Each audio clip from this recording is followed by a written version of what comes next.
Hi everyone, this is Deb Chamberlin with The Awakened Artist, and I'm with my friend Sofia Livingstone, she has a British accent because she's from the UK, but she's living in Italy. And Sofia and I have been friends for many years. She's been working with a lot of healing of trauma in the last handful of years and has become pretty practiced at using breath work for healing trauma. So she's going to share with us some of the exercises that she does and uses for herself, so that we can use them to help us regulate our own nervous systems, to help us manage our own anxiety, our own stress when we get triggered in our daily lives with all that we have going on, either as artists or just human beings. So welcome, Sofia, and what would you like to share with us today? Well, thank you. I think the most important thing is that I trained for years as a counselor, doing psycho-spiritual stuff, but nobody told me that the best way to calm your body is to extend the out breath. Now, I know they know this in the yoga circles, but, not everybody does yoga. And as you said, there are so many people stressed out in the world right now with anxiety of so many different types. And extending the out breath is a wonderful way, without going into the biological reasons, of calming the body.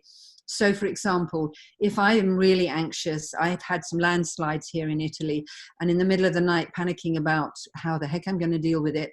It's all dark and your mind goes crazy, and it's like, how do you deal with that? I don't want to take drugs that won't sort the situation. I want to be empowered, and what I found is that I can do that. I've got lots of different techniques that we're going to show over the next course of different videos. But basically, I would breathe in a deep belly breath, because most of us only breathe 30%. And we're very shallow breathing. We only use 30% capacity of our lungs. Yeah, if that. I mean, frankly, when you're in trauma, you just kind of shut down. I do, and you hardly breathe at all. We're all shallow breathers, really. So you try to take a breath from the belly up into the chest, through the nose, and then take a longer out breath. And one of the ways that can really support you to feel calmer is actually to breathe as if you're pursing your lips and breathing out through a straw like this. So, for example, I was driving in horrific snow conditions, and I had my hands on the wheel, pitch black, snow on the road, and I'm doing.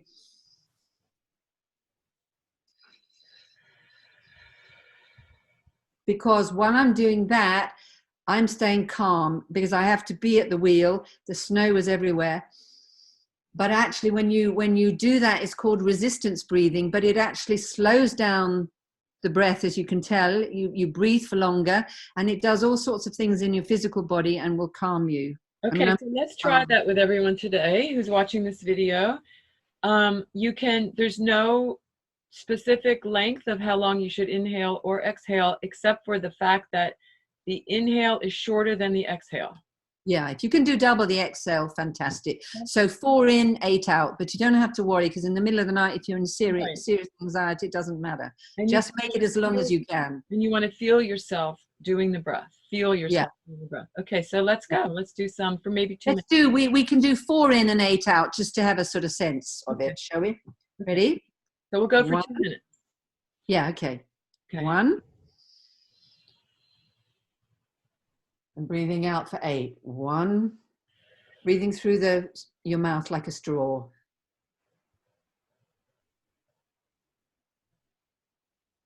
And in again.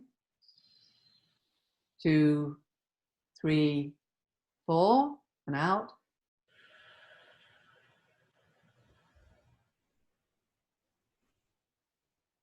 And if somebody's not at this pace, just go at your own pace.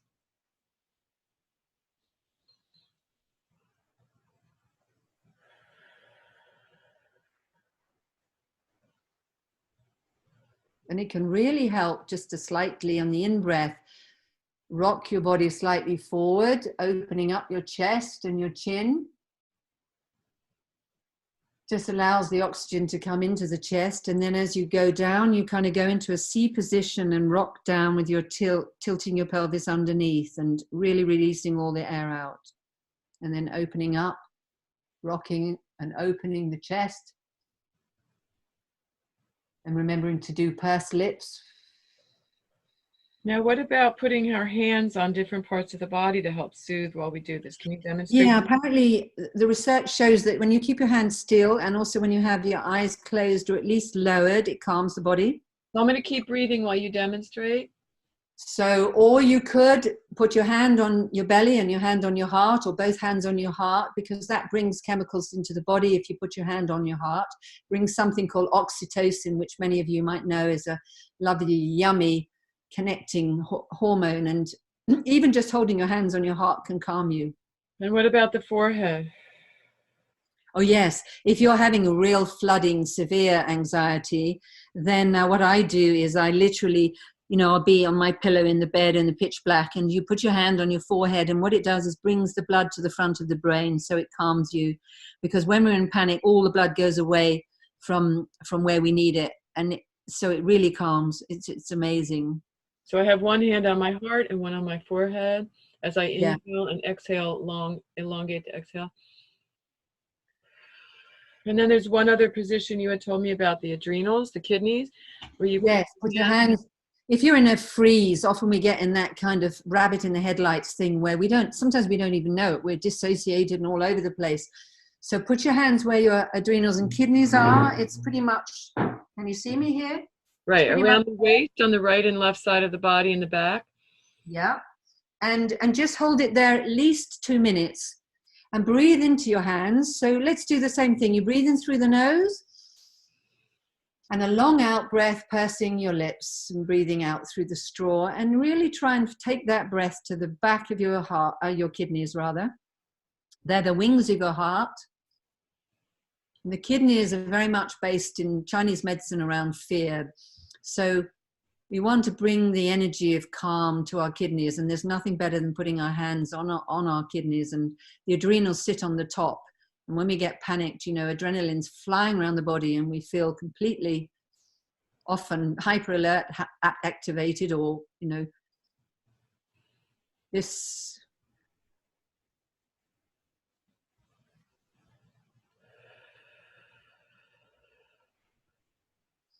And so you can rock forward. So inhaling through the nose and then elongating the exhale through the mouth. And just breathing it right into your hands, feeling like you have your back.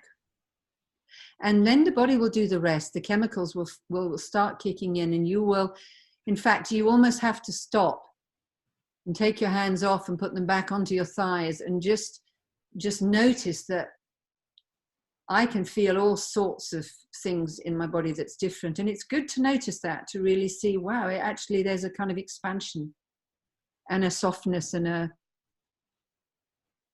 it's hard to put it into words, but there's definitely a shift that happens, and it's around 2 minutes, but you can do it all through the day. You can be sitting on a train when you're feeling nervous about going for an interview, or you can't do it obviously when you're driving the car, but you could do it as a passenger, or like this morning I had a challenge with a man here on the land, and he was doing something crazy, and I went straight into breathing through my nose. So you could go through your day like that as needed. I do. Often when I have crazy people coming up here onto the land, it's a wonderful way of regulating your stress and bringing more calm to your system. Especially when you're overactivated, overstimulated, and through stress. Okay, that's great.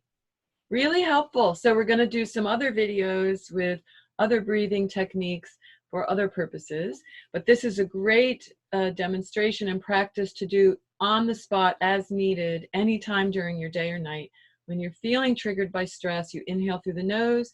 You can exhale through the nose as well, elongating, making the exhale longer than the inhale, but it's even better to create what's called a resistance breath, using the mouth to purse the lips like a straw. So, yeah, and then you can put your hands on your forehead, your heart, your belly, or your adrenal gland. I mean, this is what mothers do to their children naturally. There's a reason for it, and I did it with my elderly mother who's 80 something in panic. Put it hands on your back. It's fantastic. Great. Thank you. Thank you so much, Sophia. And so practice this, everyone, and I hope it helps you learn a sense of self-soothing. Okay. Yeah. Safety. Thank you. Bye.